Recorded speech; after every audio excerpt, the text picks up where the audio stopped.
I gave you guys my Emmy, but this new prize I'm keeping for a while. In our room was Bradley Cooper and Chris Tucker. Yes. And it was just like the energy, the questions, and they gave us such great advice just on like how to live your life as a performer and just like the things you need to do, like stay focused and stay at work. So it gave me a lot of motivation to just continue doing what I'm doing. I looking at y'all inspires me. I feel like I was just you. Man, if I could go back and talk to myself, I would tell myself what I'm telling you guys. Be nice and don't be scared. Be nice, don't be scared. You guys have to make sure that you can trust one another. Doesn't mean you're not mad at each other. Doesn't mean you don't fight sometimes. But remember, you are going to be friends with some of these people for the rest of your life. I promise you. Stick together, help each other get through this, and you're gonna love it. You'll be very grateful you did.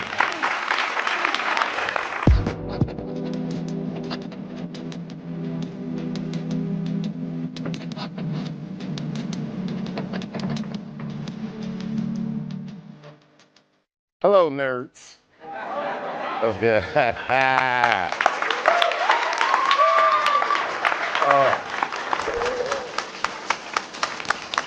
By the way, y'all were great last night. Whoever was playing, y'all were great last night. Man, the fact that you was repping at the Kennedy Center for me was an honor. Like when I was backstage, but I got all like teary-eyed.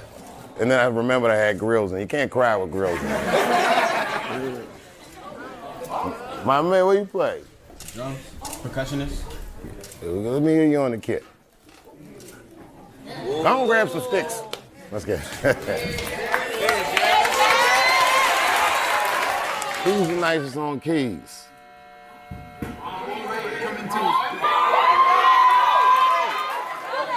Both of you. Both of you. All right, you first on the keys. Anything you feel, play anything you feel.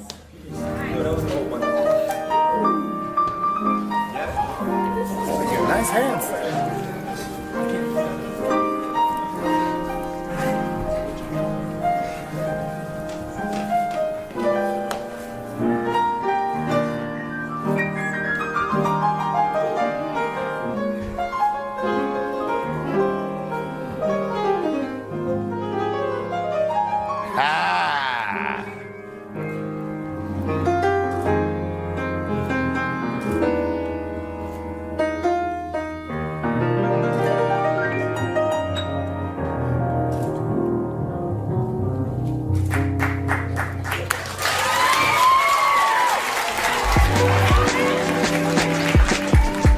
I'm very proud of you guys, man. You have no idea what this place did for me personally, and I hope that you're getting the same out of it. I hope you guys, just keep going, man, but I'm very proud of you guys, and thank you. And I'll see you in a second. I'll see you in a second.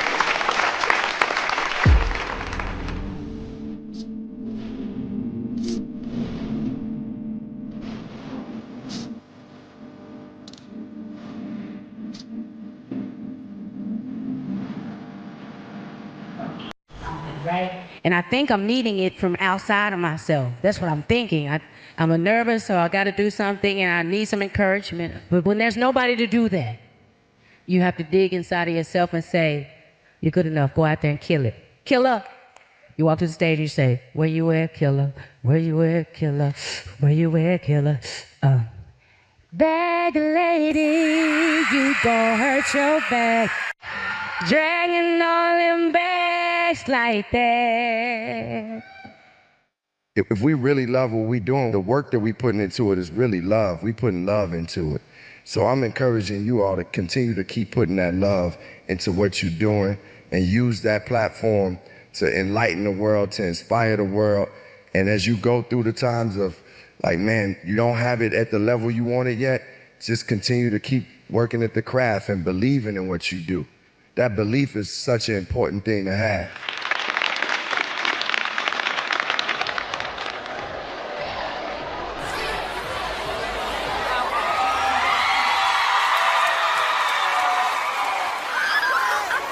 All right, y'all know who we are. This is the baddest band in the land, Radical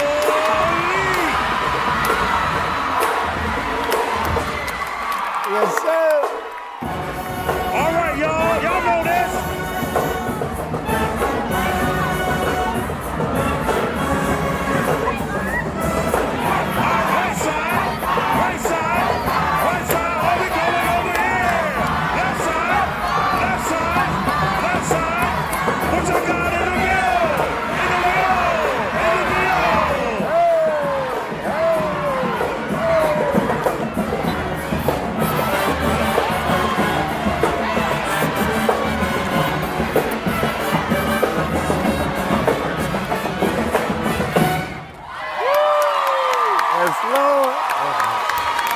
Greetings, Ellington family! All right, I want you to thank Mr. Dave Chappelle and all his friends for dropping jewels on you today. This weekend, in addition to giving Dave a key to the city, and I don't give out too many of those, I proclaimed October 27, 2019, and every October 27 from now on, Dave Chappelle Day in Washington, D.C.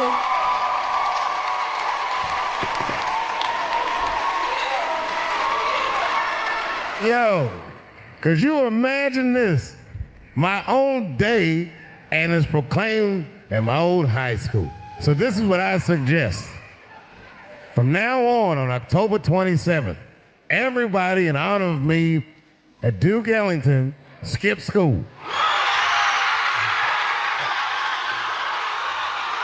I have to tell you, Dave, you have taken your place among the nation's greats. The accomplishments of Mr. Chappelle are grand, but we get to get the light shine.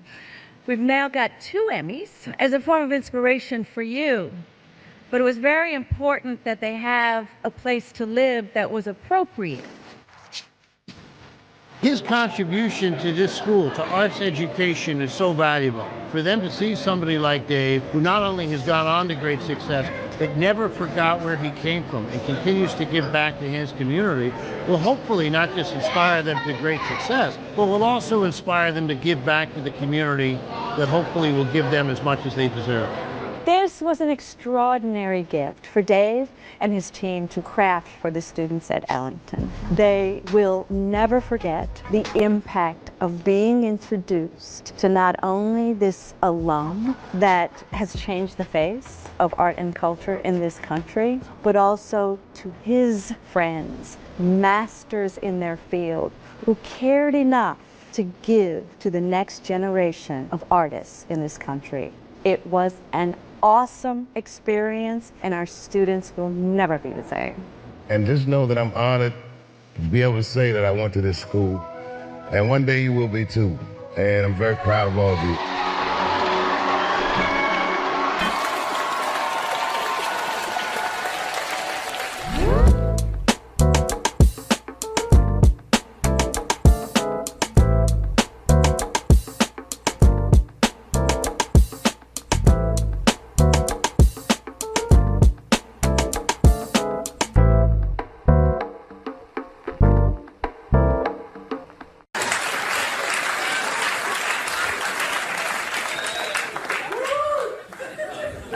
Kyrie Irving posted a link to a movie that he had seen on Amazon. No caption on the post or nothing like that.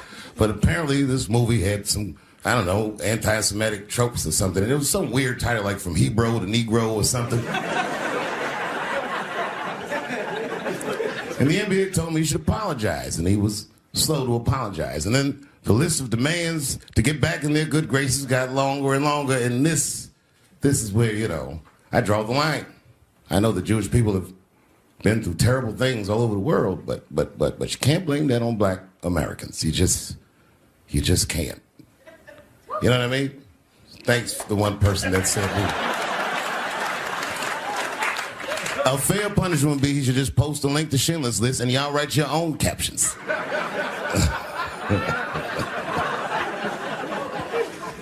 Kyrie Irving's black ass was nowhere near the Holocaust. In fact, he's not even certain it existed.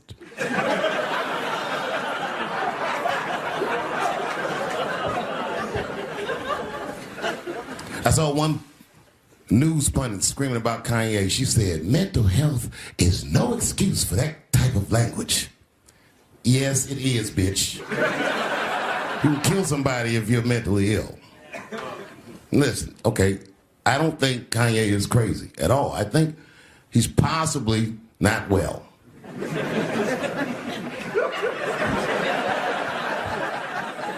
Well, I've been to Hollywood. I don't want y'all to get mad at me. I'm just telling you. I've been to Hollywood. This was just what I saw.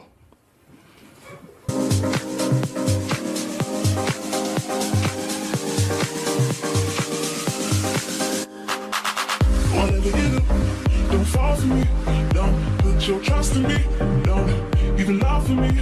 I want you, honey, I don't get it. It's a lot of juice. Like a lot. But that doesn't mean anything. You know what I mean? There's a lot of black people in Ferguson, Missouri. Doesn't mean we run the place.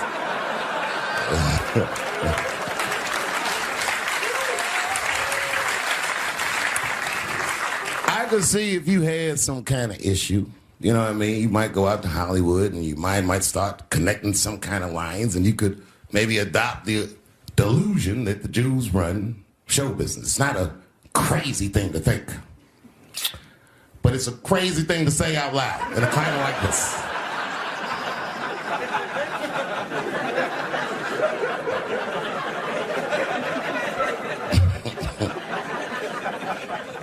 Now the midterms are over in this crazy climate, and I got to tell you, I feel like this midterm, like all of humanity, depends on it.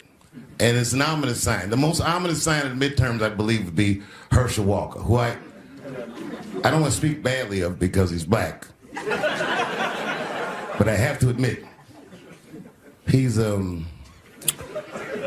observably stupid.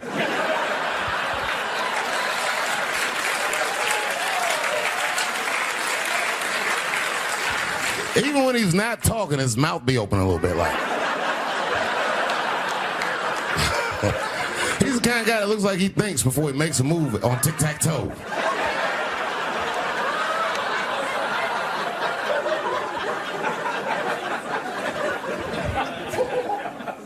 And I'm watching the news now, they're declaring the end of the Trump era. Now, okay, I can see how in New York you might believe this is the end of his era. I'm just being honest with you. I live in Ohio amongst the poor whites. A lot of you don't understand why Trump was so popular, but I get it, because I hear it every day. He's very loved. And the reason he's loved is because people in Ohio have never seen somebody like him. He's what I call an honest liar. Well, I'm not joking right now. He's an honest liar. That first debate, I'd never seen anything like it. I've never seen a white male billionaire screaming at the top of his lungs, "This whole system is rigged," he said. And across the stage was a white woman, Hillary Clinton and Barack Obama, sitting over there looking at him like, "No, it's not." I said, "Now, wait a minute, bro. It's what he said." And the moderator said, "Well, Mr. Trump, if in fact the system is rigged, as you suggest, what would be your evidence?" You remember what he said, bro? He said, "I know the system is rigged because I use it." I said, "God damn." And then he pulled out an Illuminati membership card and chopped a line of cocaine up and did it right into the podium.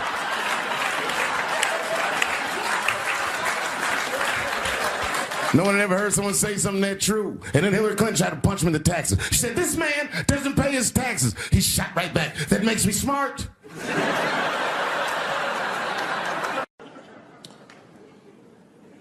The second time I met O.J. Simpson,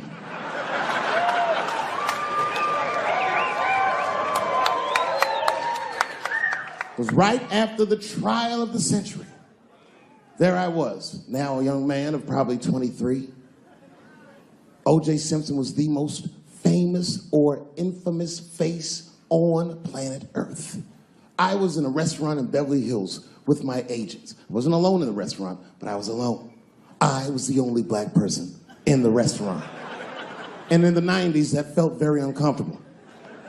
Now I tend to enjoy it at this age.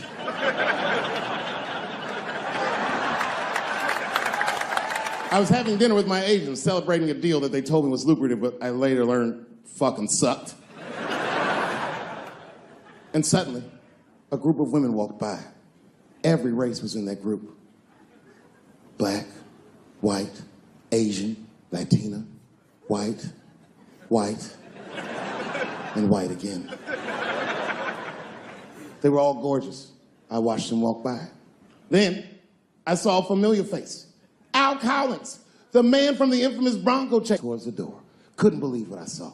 And then, close behind him, was O.J. Simpson. newly released from jail. The restaurant fell still. I was shocked. I didn't mean to say it out loud, but it just came out. OJ. He stopped, turned around to see who said it, saw my black face and correctly assumed it was me.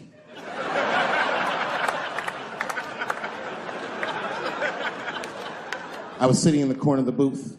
He leaned over all the white people I was having dinner with and shook my hand. How are you, young man? He looked in my eyes, and I could see in his eyes that he didn't remember meeting me the first time. And then he walked away. And I looked back at my agents, and all of them had nothing short of disgust on their faces. And the only one with the courage to voice their disgust was a woman named Sharon, who used to represent me. How could you, she said. How could you shake hands with that murderer? I said, Sharon, with all due respect, that murderer ran for over 11,000 yards.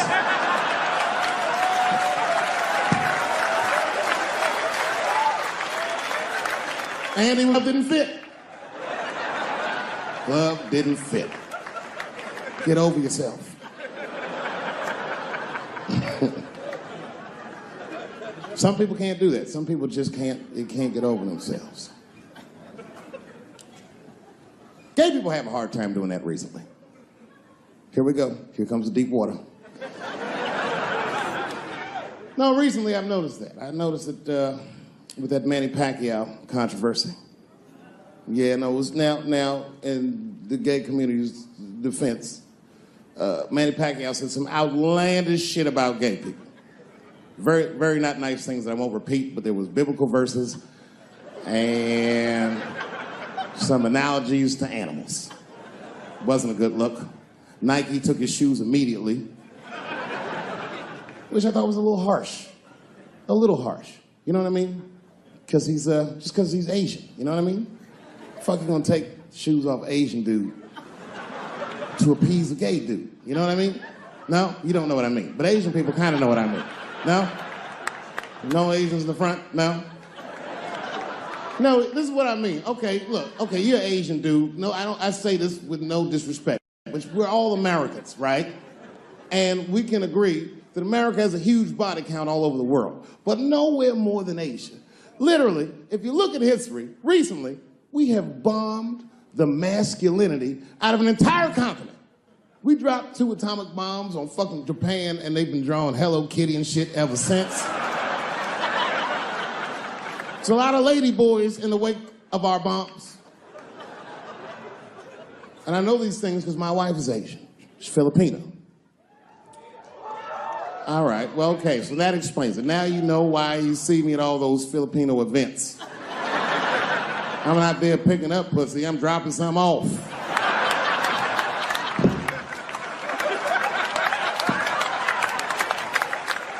I take my wife to all that shit. I took my wife to see Pacquiao fight Mayweather. We sat ringside, okay?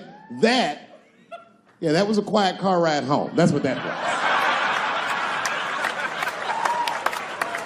But if you know what's popping in the Philippines, you know that they got a whole generation of kids in the Philippines growing up without their mothers. Yes, a lot of women in the Philippines go to the Arabian Peninsula, they come to the United back home, which is still one of the #1 staples in the Philippines economy, money that their expats send back to the Philippines. The men, on the other hand, are left rearing children, twiddling their thumbs, waiting on their wives' checks. These men have been fucking emasculated. And then suddenly, a boxer rises from amongst them and reinstates their manhood with his motherfucking fist. This is not the guy you're supposed to ask, what do you think of homosexuals? He's not your champ. Shit. That's why I don't have a sneaker deal, because if you say something that people don't like, they'll take your fucking shoes off. Road ahead.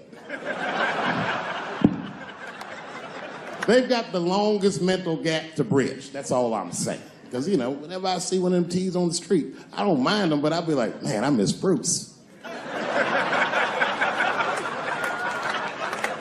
I'm sorry, guys. I'm 42. I remember Bruce Jenner. Before the Kardashians, before all that, this motherfucker was a white American superhero.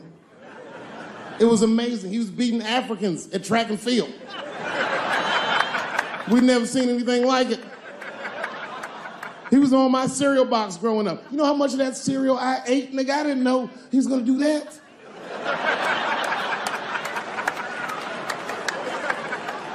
I knew before you guys knew. I heard things on the street in Hollywood. You know, you just be out, see people. Hey, what's up, Kanye? Why the long face?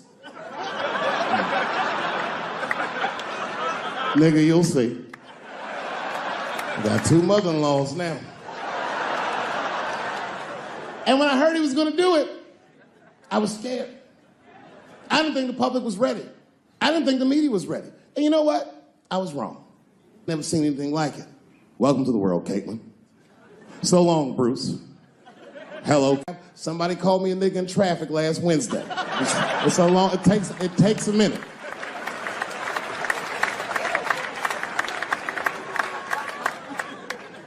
My wife's friend, Stuart, told me that. My wife has a lot of gay friends. Stuart's their leader. She has a lot of gay friends. And I don't like them.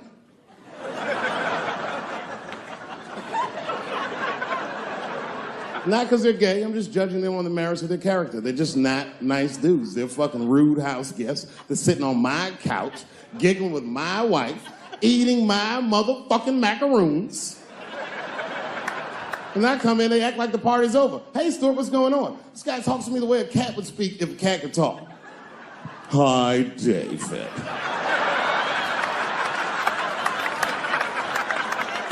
Stuart, what's all the beef, man? What's going on? He always wants to have some kind of gay political argument. The last one was about a petition in federal court to take the words husband and wife out of the law. I said, well, why would you want those words out the law? He said, because it discriminates against same-sex couples. I was like, niggas, please save me the semantics. Just trust me, take your chips and get the fuck out of the casino. You're by the side, talk that over amongst yourselves, and whichever one of you is gayer, that's the wife.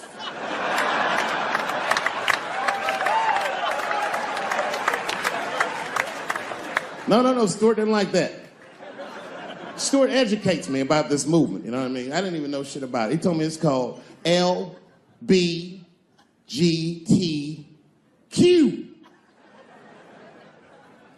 I was like, what the fuck is the Q? Does that even make sense, Q? Turns out Q is like the vowels. That shit is sometimes Y. It's for gay dudes that don't really know they're gay. You know what I mean? Like prison fags who are like, well, I'm not gay, nigga. I'm just sucking these dicks to pass the time. I'm not G, I'm Q. Ugh.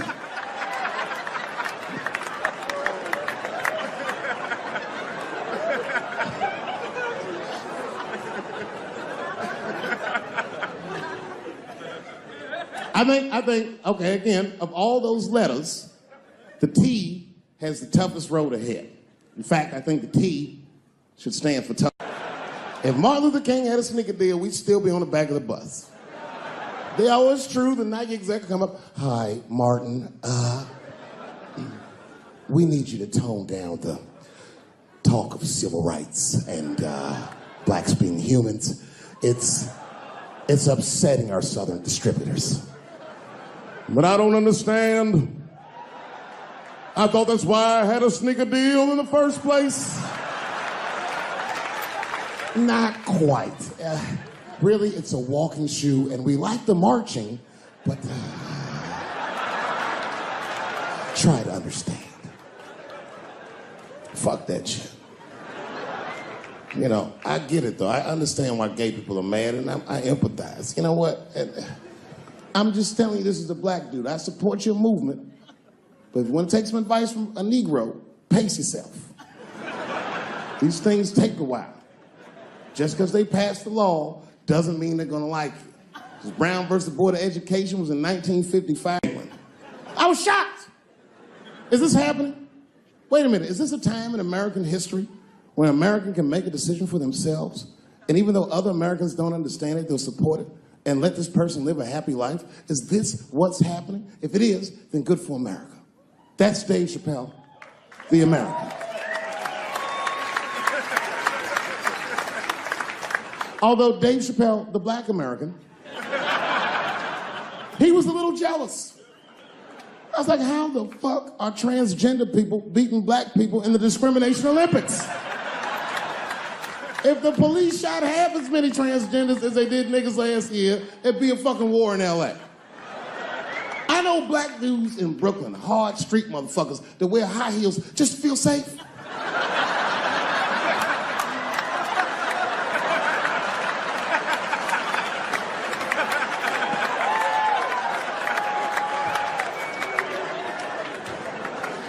Transgenders are gangsters.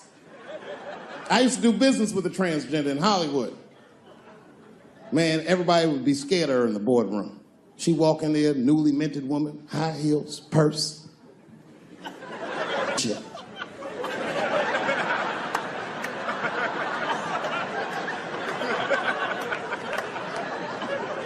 And then she walked to the head of the conference table, stare at us all, reach in her purse, and pull her old dick out and throw it on the table. Let's talk business, gentlemen. Ah!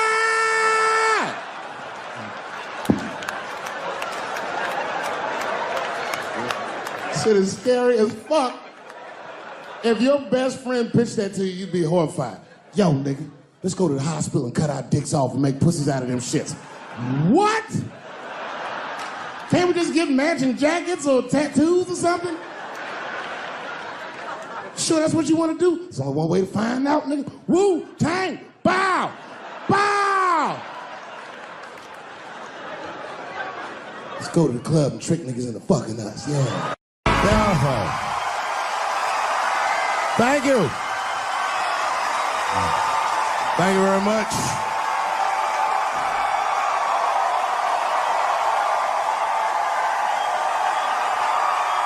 Thank you. What's going on? Good to see everybody out here tonight. Thank you. Hey, have a seat. Everybody be comfortable and relax. Oh my gosh, good to be back in Austin, Texas. It's good to know that plaid is back in. Most of the dudes I meet around these parts are dressed like a dyke in New York, so I'm glad to see that.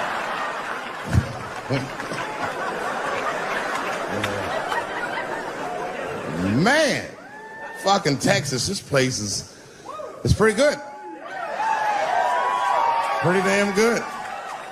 You know, I was in Santa Fe the other night and a motherfucker threw a banana peel at me. Yeah, that didn't feel so good. Of course, it was a white person. Not to indict the whites, I'm just saying. And then not only did he throw a banana peel at me, but it was premeditated. You could tell. You could tell the peel was too brown, you know what I mean? It was like, you didn't eat that banana recently, motherfucker. You had that shit waiting on me. And the whole crowd was white, so it just got instantly creepy, and everyone looked like they were looking at 12 Years a Slave or something. They were all just like...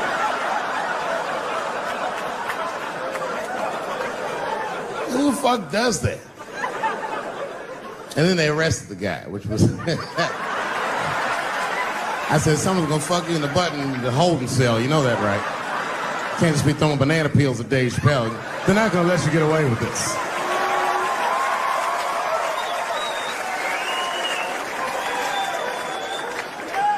And the press called me up like, do you have a statement? A statement?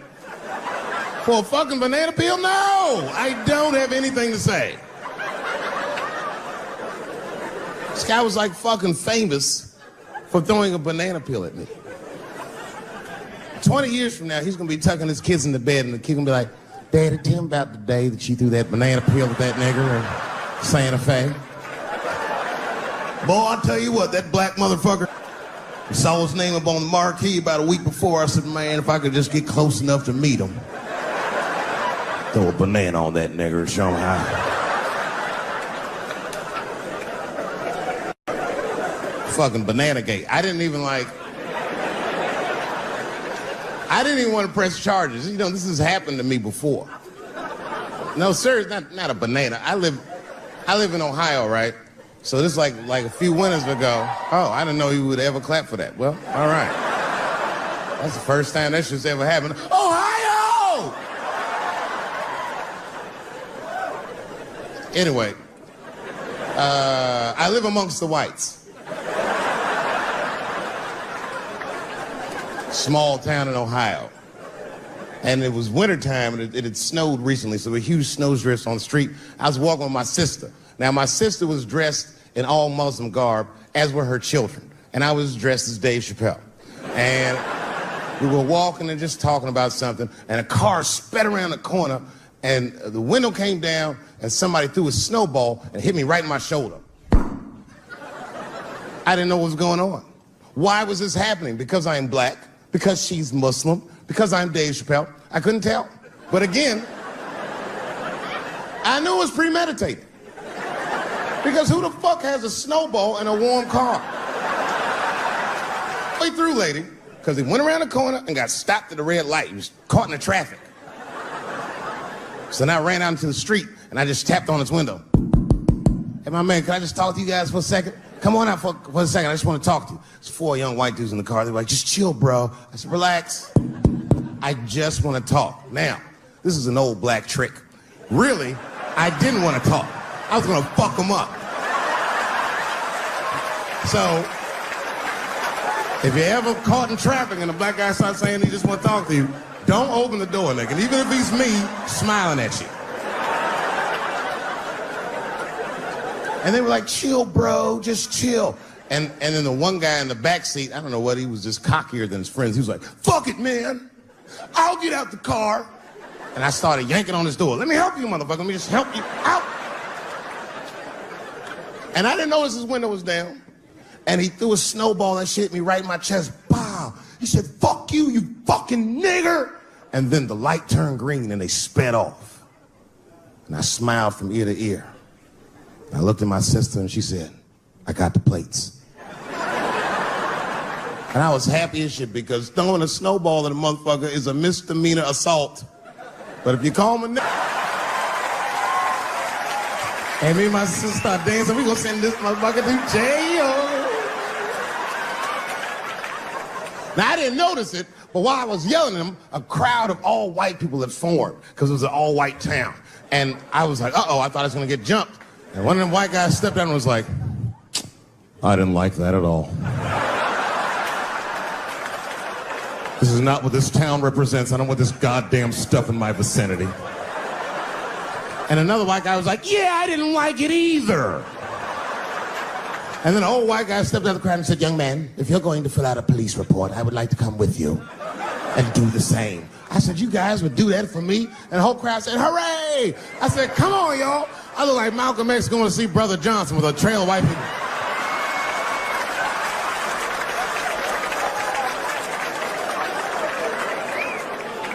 Unreal. An hour later, we was all just sitting in the police station, and the police came in. They're like, well, Mr. Chappelle, 16 identical police reports. We ran the tags, 2 young men that had their mother's car. We have all 4 suspects in holding. Their mother is here. It's up to you. Whatever you want to do. If you want to press charges, we'll move forward. Sorry about that, officer. I'm a little flustered. I've never been in a position where I could decide the fate of white children before, but it's weighing heavy on me, sir. And I really can't decide. And I saw a lady pacing back and forth in the hallway, and I said, is that? He goes, yes, that's their mother. But can I speak to her before I make a decision? And when the mom came in, she saw it was me. She busted out crying. Oh, God, oh, no, I don't want him to go to jail. I am so sorry. I didn't raise him to do this. We love your comedy. We love you at the house. I said, miss, please, just, all right, look, I don't necessarily want your son to go to jail either. But what he did was pretty fucked up. So, is there something we can do short of jail just to let him know that he's wrong? She said, oh, I don't know. What did you have in mind? Miss, I've never been in this position before. Oh, you know what we could do? I don't know if I'm asking too much, but maybe if you could just suck my dick a little bit. Just a little bit. I'm not gonna finish. I just want you to do it enough so that I can tell him you did it. I'm kidding. I wouldn't do that to anybody's mother. Maybe my kid's mom, but that's it. Ebola was in Texas. Ebola made a visit. Killed that man in Dallas. 5 days that man melted to death. What happened to the brother in Dallas? Where was the secret serum is what we all said. I remember in the beginning of Ebola, there were 2 American doctors that got sick in Africa.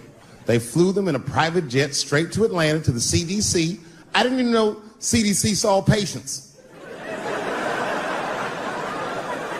There it was said they administered what the New York Times called a secret serum. I don't know what's in it. It's just like Colonel Sanders' recipe. But both of these motherfuckers survived. These doctors, thank God, are healthy. They are out there somewhere tonight at Whole Foods, touching vegetables, walking around. Everything's okay. Hey, Frank, how are you?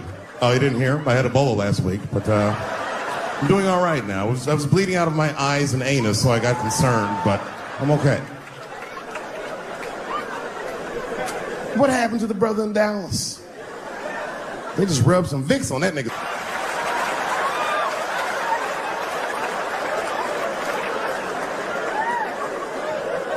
I knew he wasn't gonna make it.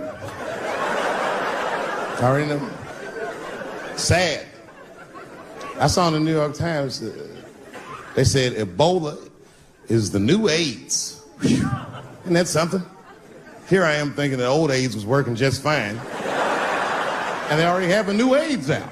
Isn't that amazing how they do that? Isn't it weird how there's a disease that just starts in 1980 and it doesn't kill anybody but niggas, fags, and junkies? Isn't that a fucking amazing coincidence that this disease hates everybody that old white people hate?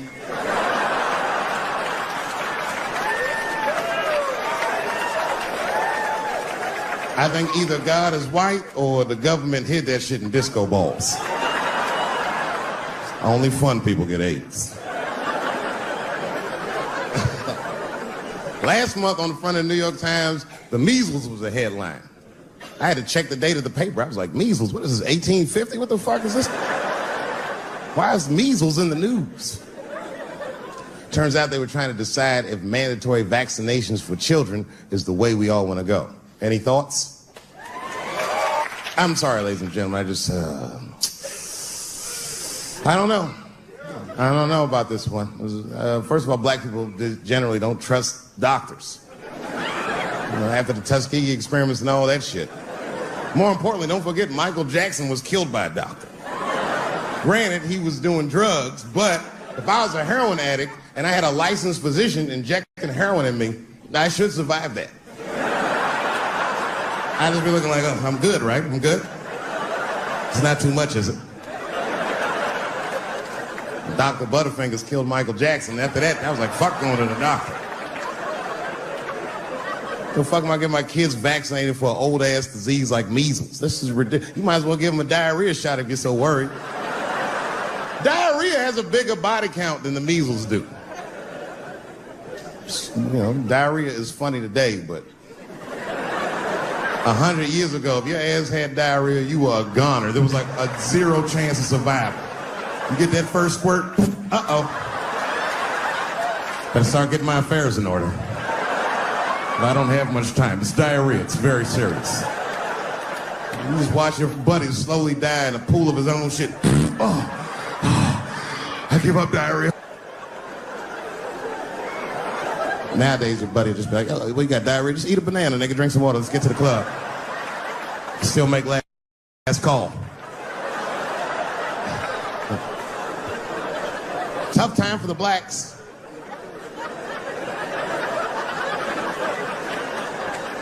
These are not good times for the blacks. I don't know if you know what I'm talking about, right? Police are killing us again. It's a very unfortunate set of circumstances because we were doing very well. You know, America has a racial hot seat. I think we can all agree that that's the truth.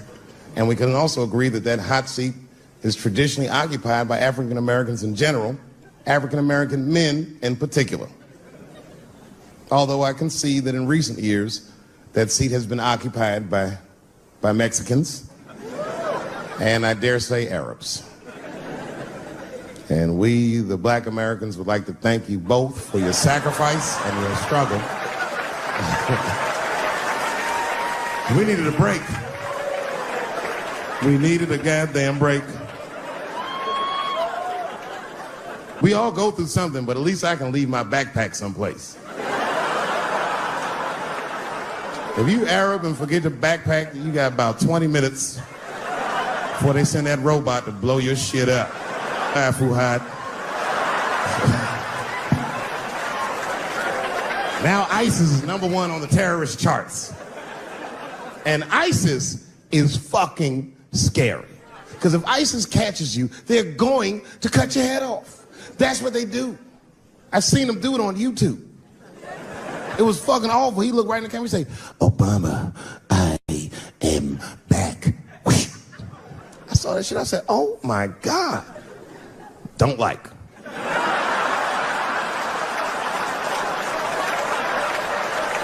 How is this guy cutting people's heads off on YouTube? I can't even post a dick pic, and this motherfucker is decapitating people. I'm gonna have to change my settings.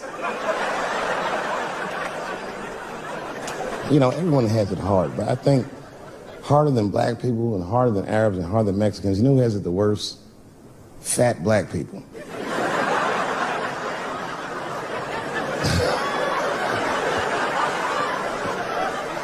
It's hard for white people to understand, but that's what I'm saying is very true. Fat black people have a really rough road, because all manner of things kill white people, but you know what kills more black people than anything, more than police and terrorism? Salt, nigga, regular. Here, white people are getting Ebola cures and shit, and meanwhile, I'm dying from fucking the flavoring.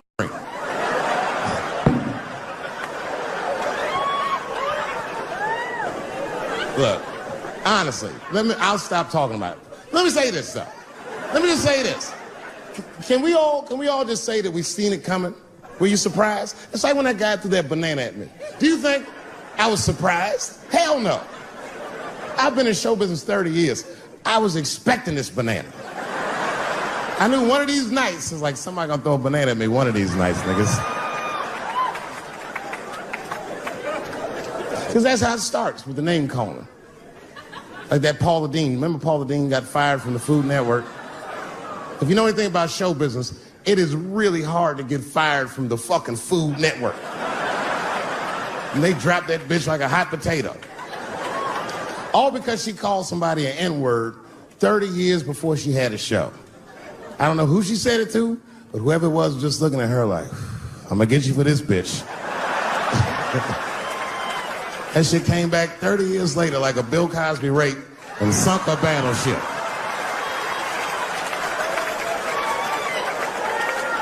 And every black person was mad, but we weren't like that mad. I was just like, well, how's this bitch gonna call me a nigga when she taught me how to fry chicken? That's not fair.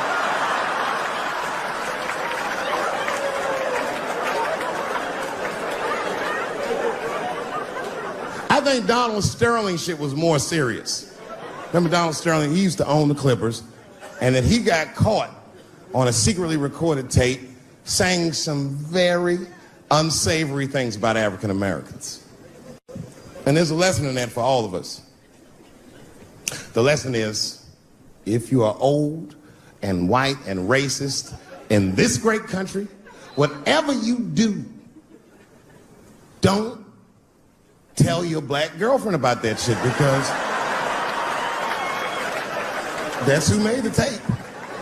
She recorded all that shit, and the tape was terrible. He was like, stop bringing these black guys to my games. First, we're all confused, like, well, how the fuck are you gonna have a game without us? But it turned out that the black guy he was speaking of was none other than Magic Johnson, the billionaire. Unbelievable. Never even mentioned the fact that he had AIDS, which is... This guy must be really racist if AIDS is the footnote. Well, you gotta be careful, baby. He got the old Ebola.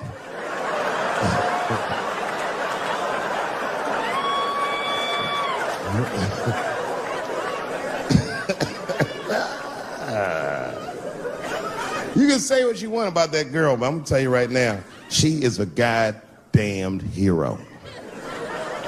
Because you might have thought these things were happening before, but now you can see it all in front of you without a shadow of a doubt. That shit actually went down. She sucked that old guy's dick. She really took one for the team on that one. That's really gross. This dick is like 80 years old. It's like tasting history. Like 5 wars on it, civil rights movement, Great Depression. This guy's been fucking from 40 years before Bill Cosby's first rape. This is a very old man. It's a very old penis. But all that shit is still, it's just name calling. Like, name calling does not break the modern black man. That's not gonna do the trick. I don't give a fuck about that. Like, if I went to Kentucky Fried Chicken, Ku Klux Klan, hood on top of their head, what do you think I'm gonna do in this day and age? Run out Kentucky Fried Chicken? Not if I'm hungry. I'll go straight to the front. Hey man, let me get a 2-piece. I don't give a fuck what he says. You want a biscuit with that, nigger? I thought it came with a biscuit. What's all this attitude? I want a 2-piece. Chop, chop. You know what it is. But I'm not going to be mad. Why would I be mad? He's the one that's got to work at Kentucky Fried Chicken, not me.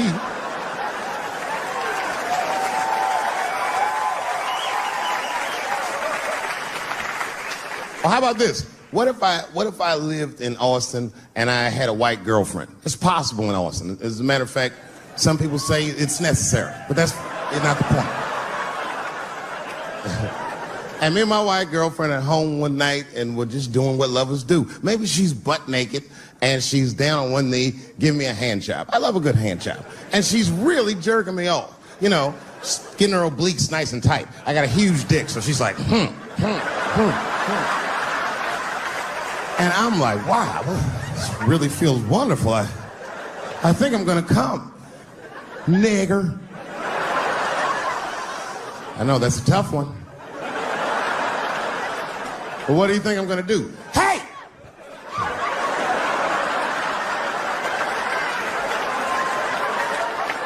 That's no time for integrity, ladies and gentlemen. I'm busting that nut in her face. I'll sort through the ethics later. But I'm what they call a man of his word. If I say I'm coming, oh, I'm coming. I don't give a fuck what happens. God forbid somebody could shoot me. If I say I'm coming, it's still that. Oh.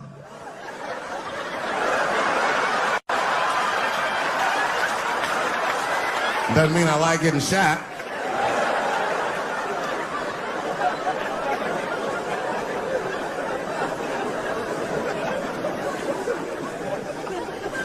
Boy. Yeah, tough time for the blacks.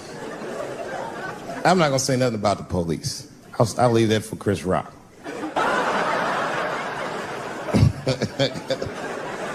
The other big sports story was fucking Ray Rice's tape. Anyone see that Ray Rice tape? I can't stop watching it. It's fucking awful. It's the most violent thing I've seen happen to a woman that was shot in color. Really fucking bad. Like, if I could have froze time at that moment and gave Ray Rice some advice, I don't think there's any way possible I'd be like, you should punch her in the face. It's a fucking terrible idea. At the same time, I also believe she shouldn't have rushed him. What the fuck was he like? Yo, you can't beat him. It's don't rush a motherfucker that's trained to stiff arm people in the clutch. He's gonna get the upper hand.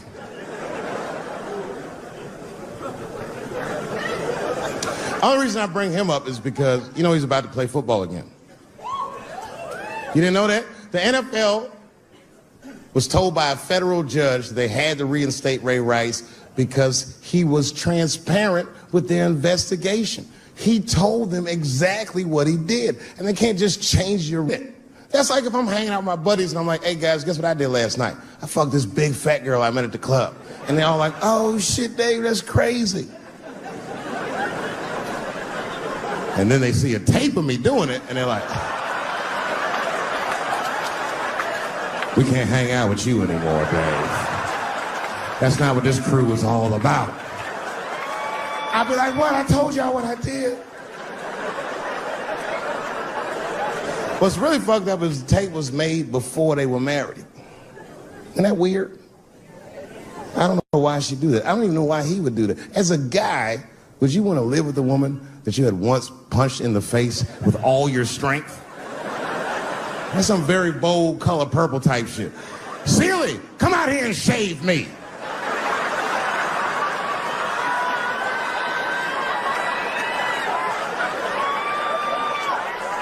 You out of your fucking mind?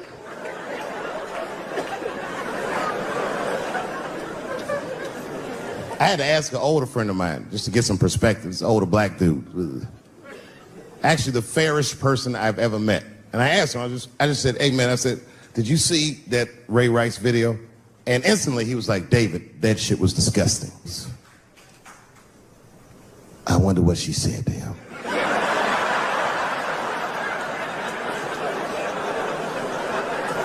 I don't think that matters. I think the idea is you're not supposed to punch her in the face. My wife says terrible shit to me. My wife once called me a pussy in front of dinner guests. I know, I started to get mad, but then I was like, fuck it, she's probably right. I am a pussy, I admit it. I'm soft and warm and persuasive like a real pussy. Right. And then I said, and if you don't take care of me properly, I might stink like your pussy.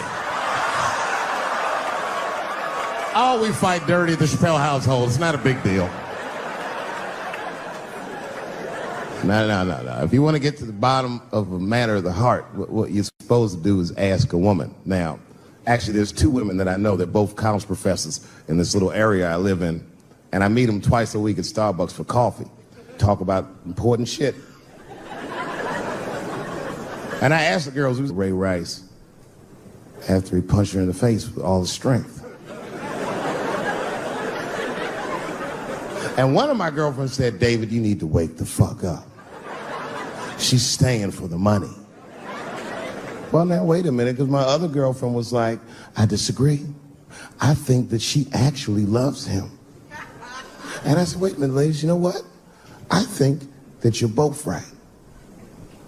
And what I was doing when I said that was preserving the possibility of a threesome with these bitches. I've been chipping away at this pussy one cup of coffee at a time for like 4 years. I was gonna throw all that hard work away with some Ray Rice shit. I don't care that much.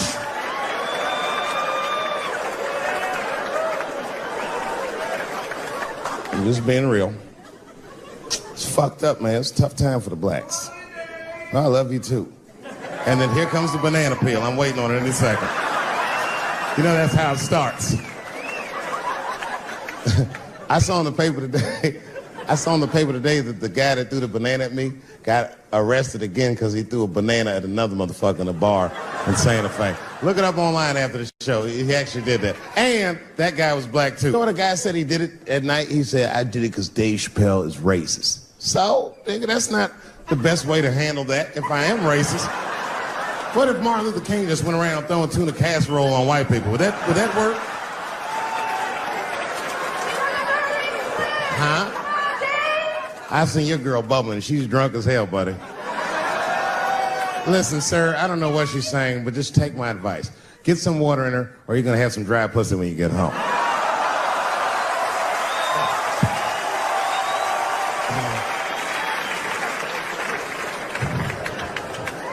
His dick's gonna be shaped the fuck up tomorrow. Santa Maria. Who got a cigarette in here? Anyone got a cigarette I can borrow? Yeah, you fella. Yeah, please. Well, let me see this. This is a Marlboro menthol. This could have been anybody. If it was a Newport, I'd be like a black dude threw that up. But a Marlboro menthol, that's one of them riddles.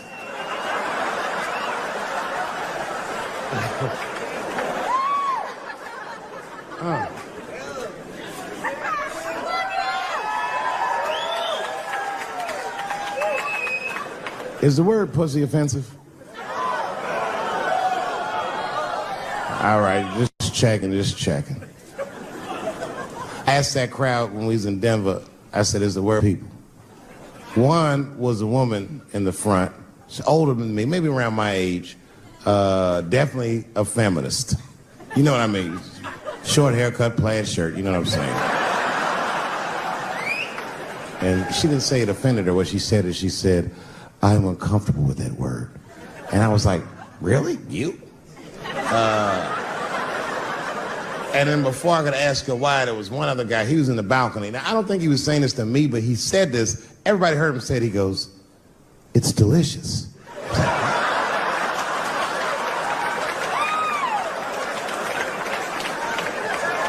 I don't think I've ever heard pussy called delicious before in my life.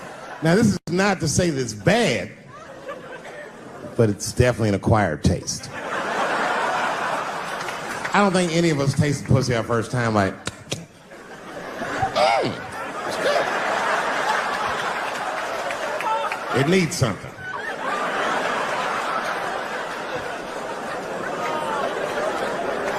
You know, it's illegal for a gynecologist to say the word pussy. They can only say vagina, or they can name individual parts medically, but they can never say shorthand, even if the gynecologist is a woman. I feel like if it was a woman...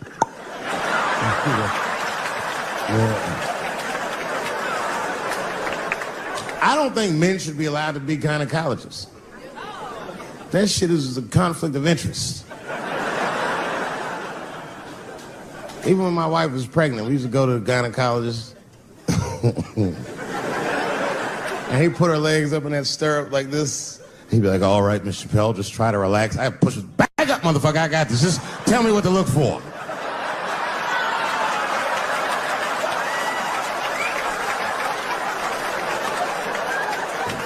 One of those home-style checkups. There's too many ethical questions when men do that. Like, can a gynecologist lose their license for smelling their fingers during an exam? Is that illegal? How could they not? These are men. It's like if you have a good barbecue, you don't even think about it. You just...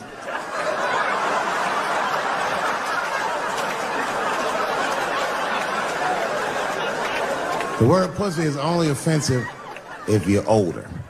People my age and younger, I don't think we dance to that shit.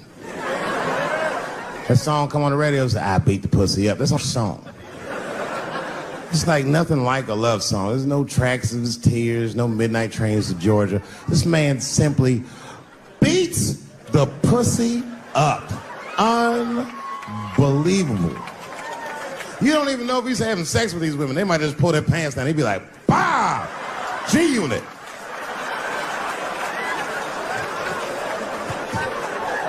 Like you'll be watching HBO. Hi, I'm Larry Merchant, standing here ringside with the pussy after a devastating bout with 50 Cent. Pussy, come over here and let me talk to you for a second. My God, you look terrible. Your lips seem to be swollen. You're bleeding a little bit. Tell me, pussy, what happened inside of that ring with 50? I don't know, Larry. I felt really good in the first round. I was ready to fight. It's warm and moist, and I don't know. It just hit me from angles I wasn't expecting. Front, left. The backside surprised me the most. Well, pussy, let's take a look at round 4. This is where it all went wrong for you. Here you come out of your corner, pussy. You fight really good. It looks like you got 50 with a right and a left, but then 50 slips your jab, and there, right there. You see that? He punches you right on that little bean thing you have on the top of your head. I don't know what that is. But there's 50 just pounding away at that bean over and over, and that pussy gets rattled around like that. I don't think I was thinking anything, Larry. You know, I'm a real good defensive fighter. It's real hard to get to me. I've never been punched directly on my bean before. As a matter of fact, most fighters don't even know that bean exists. I guess he just hit me there and I lost control of my legs. I don't know what else to tell you. I like when Lil Wayne talks about pussy, because Lil Wayne used to have that song. He say, I got a bitch that plays movies in my jacuzzi. And then it goes like this. Pussy juicy. That shit always makes me laugh because no guy says that, you know what I mean? Only Lil Wayne would say some shit like that. If he was fucking a girl, she's like, is this pussy good? And I go, it's juicy. It's good. The pussy was juicy. That's why I'm not Lil Wayne. Because if I was in a hot tub with a girl and I could tell that the pussy was juicy while I was in the hot tub, I'd probably get out of the tub. I'm a germaphobe. I just picture Lil Wayne like, what is this strange oil floating in my hot tub water juice? That shit was so funny to me, I must have wrote like no less than 40 jokes with the punchline pussy juice. And all of them worked to some degree 100% of the time. I'll do one more just so you believe me, okay? All right. And this next piece, it's a special episode of CSI.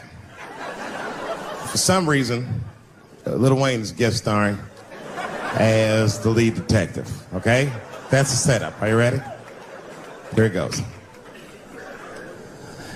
Has anyone else been on this crime scene? No. It's very strange. This place is virtually undisturbed. No forced entry. No sign of a struggle. Shine your flashlight right here. I just slipped in something. What is this? What is this? It glistens in the light. Smooth to the touch. Pussy juice.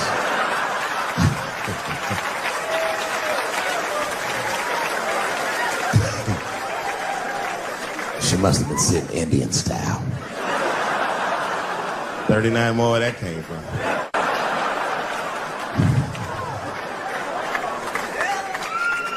Everybody's mad about something. Recently, I got attacked online by some gay bloggers, and it hurt my feelings.